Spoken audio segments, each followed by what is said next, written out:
economy to the core. What is the state of the economy that make you to make this assessment about a war economy and the impossibility of it? As I've always argued, Abiy inherited an economy that was already in trouble. After Malas's death, the economy was mismanaged under Haile Mariam.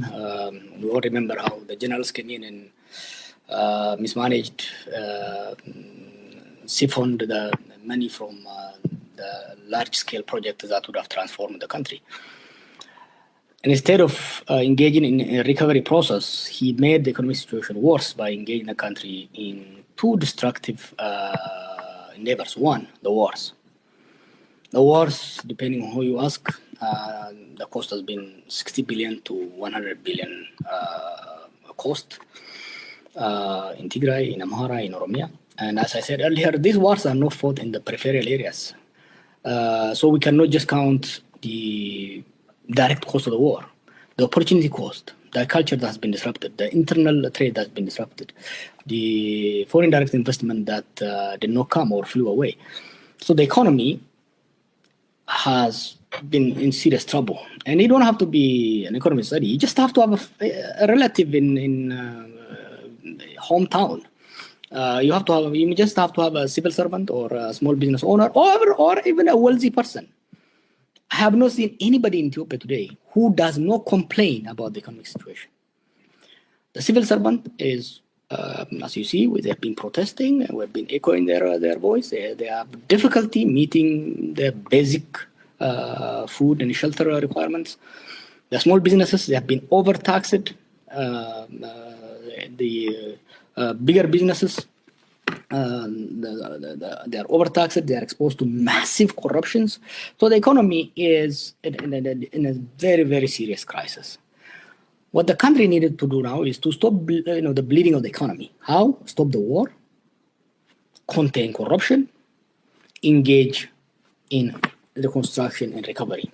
The other stuff what Abiy did over the last 7 years, whatever money that's left of the war, instead of directing it to the productive sector of the economy that could create wealth, that could create employment for young people, he spent it on this luxurious projects, this fantasy projects, parks, resorts aimed at attracting tourists. Tourism accounts to just a little over 2% of the economy. But if you look at the projects Abiy built and inaugurated and celebrated over the last 7 years, they account to something 70%. So what was draining the country? Whatever is left in the government coffin were spent on luxury, $10 billion palace, resorts, and parks. So the economy has shrunk. And in my view, the economy has collapsed. The intervention by IMF and World Bank has not worked. It just made things worse, both at macroeconomic level, but also at a local level.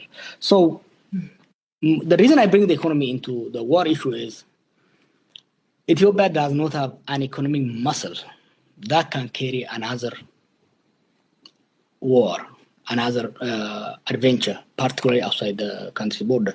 The Eritrean economy is weak, no question. Ethiopia's GDP is manifold larger than the Eritrean. But the expenditure Eritrean government does is, the Eritrean government's expenditure is much, much smaller. It has much more smaller bureaucracy, smaller expenditure for domestic projects, and also it has a military that's largely conscripted. So, when you go to war, expenditure will grow exponentially on the Ethiopian side. And that expenditure, and you have to give me some other time to talk about this, that expenditure, much of that government expenditure is not going to go to a war effort. It will be siphoned. I've looked at the books for the expenditure during the Tigray war. I have worked with some economists who estimate close to 40% of what was allocated for war to purchase weapons and other stuff from outside the country actually went to private pockets, to the generals and the brokers in the middle.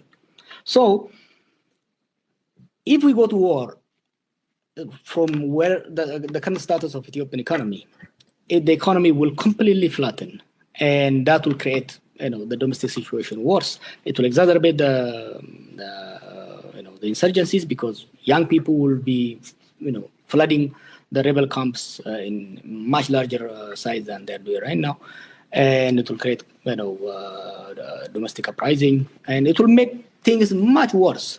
So the war is not going to be a cure. The reason Abiy want to agitate war is because he want to divert from dealing with these domestic problems. I am telling him, no, it's just going to make things worse for you.